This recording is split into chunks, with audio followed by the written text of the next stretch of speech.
안녕하십니까. 저는 영남의대 순환기내과 이중이라고 합니다.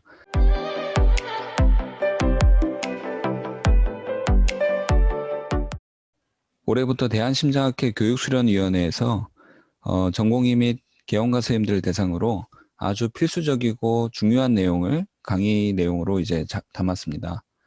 제가 맡은 내용은 스텐트 삽입 시술을 받았던 환자에서 수술 또는 검사 시 항혈소판제 사용을 어떻게 하는 것이 좋을지에 대한 내용이 되겠습니다.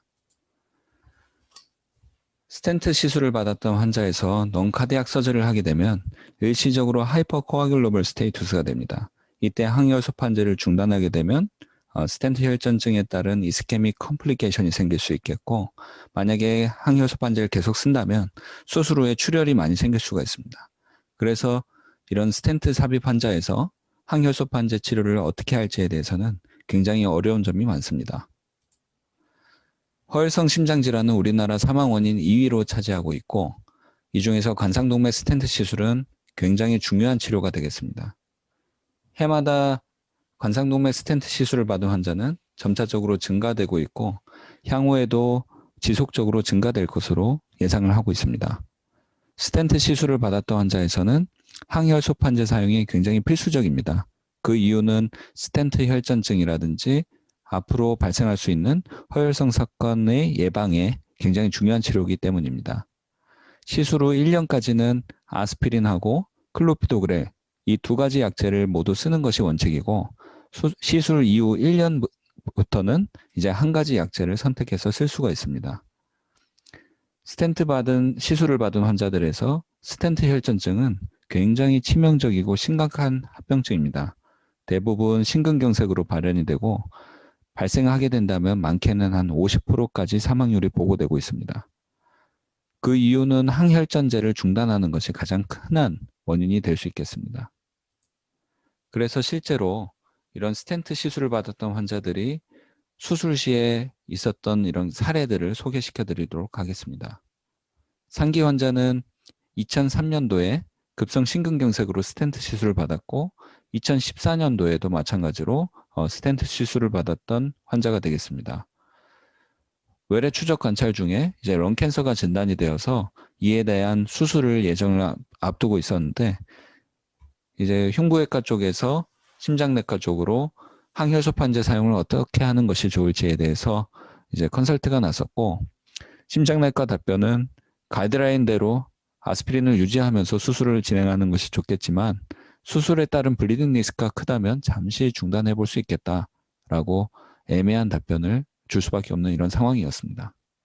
하지만 수술하는 과에서 블리딩 리스크가 너무 크다, 수술하는데 항혈소판제 중단이 가능하겠냐, 다시 한번 이제 의뢰가 들어왔었고, 그래서 이제 아스피린을 중단하고 수술을 하기로 결정이 되었습니다.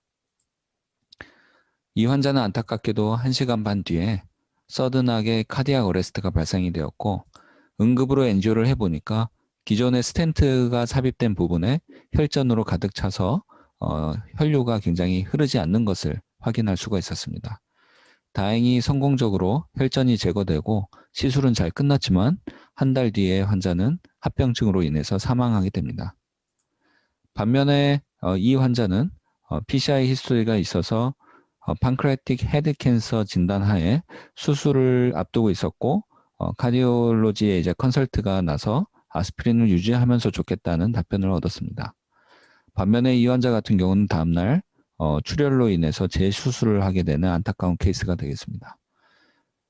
앞에 보여드렸던 이런 사례와 같이 실제로 우리 환자들은 이런 스텐트 시술을 받고 다른 수술을 앞두고 있는 이런 상황이 굉장히 많고, 이에 따라서 어떻게 처치가 되느냐에 따라서 심각한 스텐트 혈전증으로 합병증이 발생할 수도 있지만, 반면에 이런 항혈소판제를 유지하면서 출혈이 생길 수 있는 이런 위험성도 있습니다. 그래서 기존의 포이즈2 연구라고 다른 이제 수술을 앞두고 있는 환자에서 아스피린을 쓰는 게 좋은지 안 좋은지에 대한 이제 랜덤 연구가 진행이 된 바가 있습니다.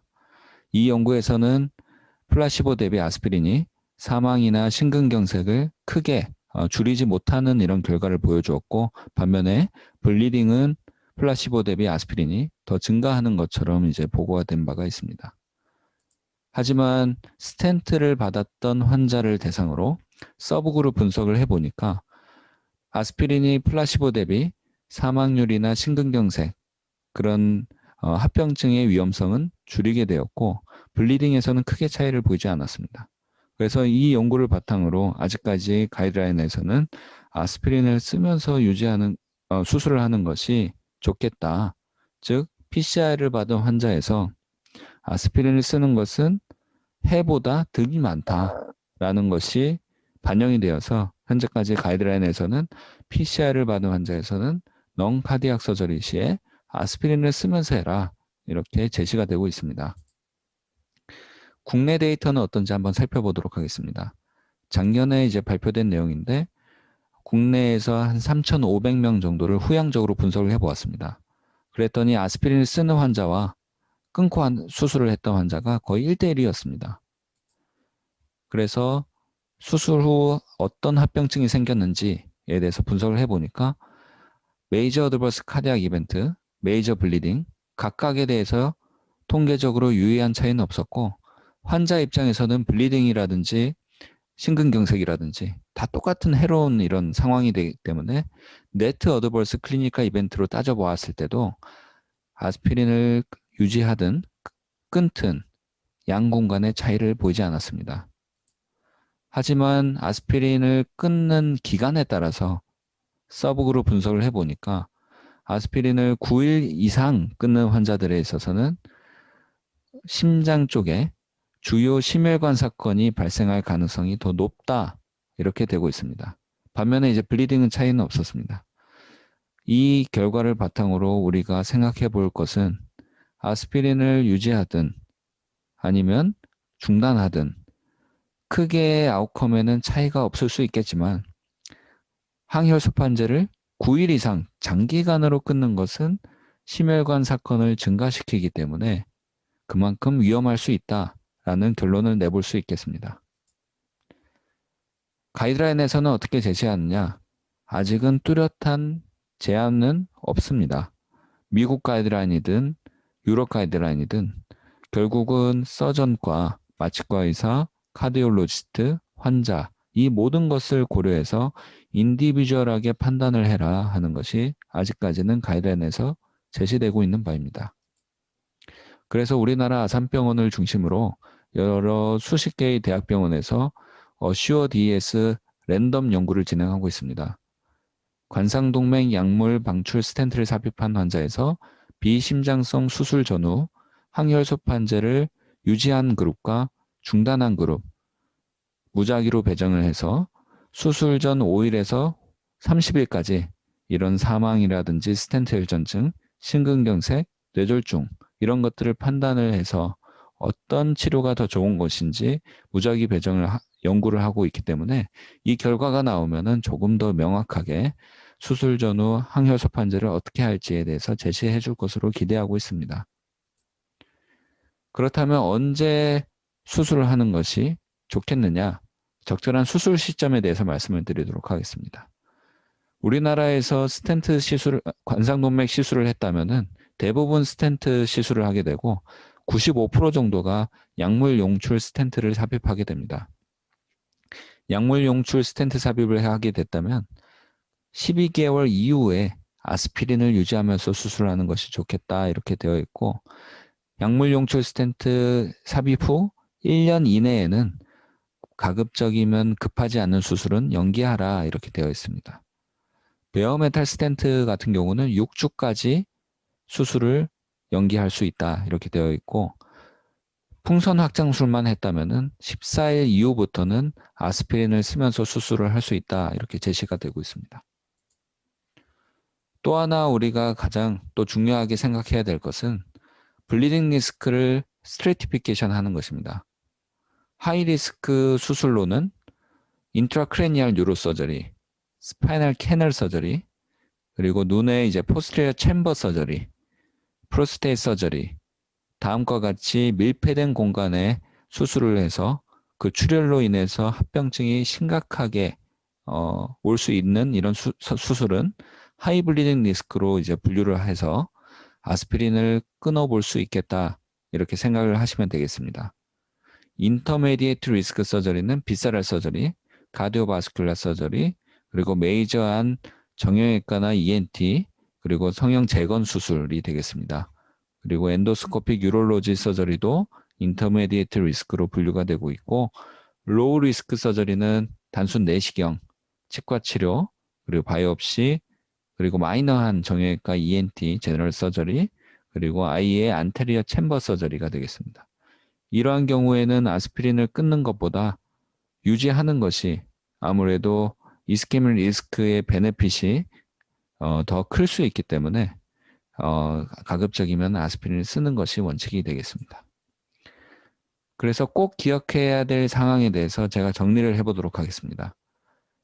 약물 용출 스텐트 시술 받은 환자에서 스텐트 혈전증은 대부분 급성 심근경색으로 발현이 되게 되고 사망률이 많게는 45%까지 달하는 이런 치명적인 합병증이 될 수 있겠습니다.